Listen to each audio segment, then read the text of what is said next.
J'ai vu ça à la télé, c'était...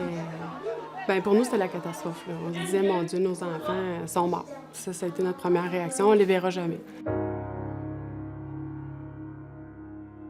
Stéphanie Clément et son conjoint attendaient Naïka et Joachim depuis 3 ans. Ils angoissent pendant 5 jours avant d'apprendre que les enfants sont en vie. On était très heureux, très heureux, très soulagés, mais en même temps très inquiets. Parce qu'on se disait, mon Dieu, s'il n'y a pas de denrées alimentaires, s'ils sont en danger, s'il y a des épidémies, s'il y a des gens qui pillent, qu'est-ce qui va leur arriver? Wow! Le docteur Chicoine est allé à Port-au-Prince chercher une centaine d'enfants haïtiens, qu'il a ensuite suivis pendant quelques mois ou quelques années. You have an ophthalmologist? Non. Non. Il y en avait un qui avait une coupure, un autre qui était plus traumatisé que l'autre.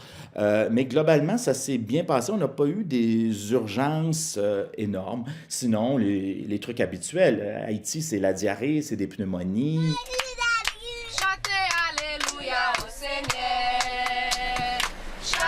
Le Canada adopte des mesures extraordinaires pour faire venir les enfants qui étaient déjà, avant le séisme, jumelés à des parents adoptants. 203 petits Haïtiens arrivent au pays dans les semaines suivant le tremblement de terre.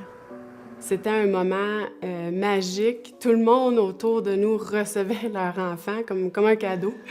Et puis, le contact s'est très bien établi rapidement. Ça a été... on s'est comme bien soudés ensemble, là, les 4. Ouais. Certains parents sont fin prêts à accueillir leur enfant. D'autres le sont beaucoup moins. Mais moi, c'est ça, ma spécialité, c'est des affaires comme ça. Diane Lavoie, qui est costumière à Radio-Canada, a été jumelée à sa fille 1 semaine seulement avant le séisme. J'avais un travail et j'avais pas de chambre d'enfant. J'avais rien. Rien. J'étais terriblement inquiète. Et, en choc, je dirais. La célibataire de 52 ans a eu un autre choc à l'aéroport. Au premier contact avec sa fille de 3 ans, Mélodine.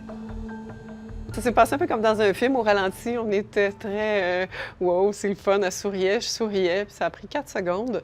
Elle a commencé à plus sourire. J'ai compris que ça ne tentait plus d'être dans mes bras. Alors, je l'ai vraiment mise à terre, posée à terre avant qu'elle se pitche elle-même. Puis elle s'est mise à donner des coups de pied, puis des coups de poing, puis à crier, puis à hurler.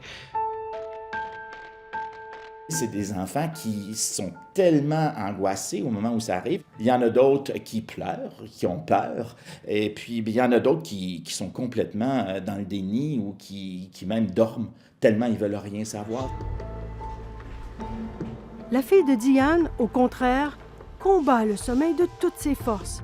Au moment du séisme, la petite était à l'orphelinat depuis seulement 3 mois. Elle était encore en deuil de sa mère haïtienne quand on l'a mise dans les bras d'une nouvelle maman.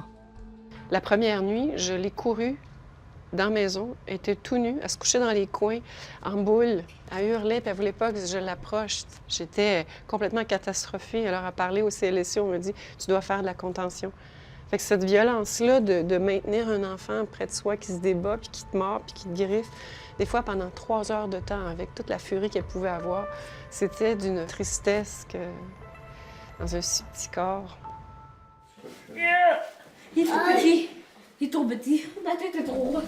Quand le frère et la sœur ont été placés en orphelinat, Naïka a cessé de manger, se laissant mourir de faim. On a retrouvé et fait venir la maman pour qu'elle nourrisse sa fille. Elle est restée comme nounou à la crèche pendant 2 ans, jusqu'au départ des enfants pour le Canada. Quand elle m'a dit que j'allais partir parce que elle n'avait pas assez de sous pour me nourrir, mais j'ai pleuré beaucoup. Je sais pas combien de temps. Moi aussi, j'ai pleuré. Pas du tout. Ouais. Les enfants ont réagi, mais beaucoup la nuit. Des réactions la nuit, surtout Naïka, parce qu'elle avait 4 ans et demi quand elle est arrivée. Donc, elle avait un plus long bagage avec elle d'Haïti. Mais autrement, ça va bien. Elles sont très bonnes. Dans mon rêve, moi, j'aimerais ça que Au lieu que ma mère reste là-bas, moi, je pensais qu'elle venait ici. Ça se peut qu'elle, elle va pas bien, puis elle est très, très, très malade. On a eu plus de stress post-traumatique, probablement, surtout au début, non? Le traumatisme du départ.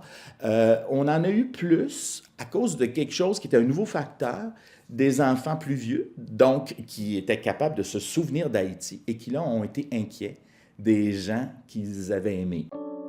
5 ans plus tard, le traumatisme de la rupture n'est pas oublié, mais il fait beaucoup moins mal.